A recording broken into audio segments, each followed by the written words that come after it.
В какво, например, се изразява подкрепата на господин Пеевски за община Белица? Господин Пеевски го обичаме община Белица, цялата област. Той е наш народен представител от област Благоевград. От самото начало, когато аз съм кмет. И не само, той ни помага за всичко изборено до тук. За всяка една тема, която имаме ние проблем, аз отивам при него и той ни помага. Така че съвсем разбираема подкрепата, която виждате отвън, тя е подкрепа за мен като кмет, за кметовете на общите Гърмен, Сатовча и Якоруда и най-вече за него. Il est le député de cette région. Contre lui, disons, il était corrompu, il est aussi sanctionné par les États-Unis. Qu'est-ce qu'il répond à ça? На протеста в София го обвиняват в корупция, също така е санкциониран от Съединените щати. Вие как бихте отговорили на това? На протеста в София го обвиняват олигарците, които са пратени от президента Радев от ППДБ.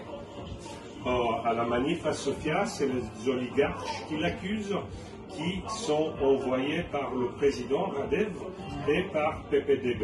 Той е най-големия борец срещу олигархията в България и понеже има нашата подкрепа и дава голям отпор на тях, затова са тези измислени протести в София, измислени обвинения от страна на ППДБ и кликата около Сорос, неговите представителите на Сорос в България. Да бъда максимално честен. C'est notamment M. Peevski qui lutte. Soros,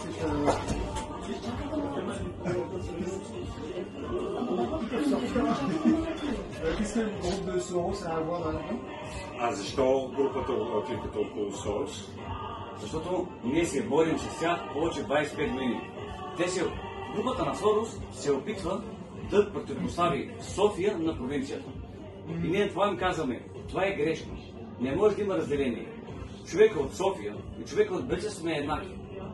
И не се подаваме на тези провокации и ние по-скоро мечтаем София, Белица, Варна и Бургас да се съревноваваме с вас. Истинските европейци от Франция, от Англия, от Германия, от Испания. C'est la clique de Soros qui essaye d'opposer les gens à Sofia et les gens du reste du pays. Et c'est notamment... Благодаря.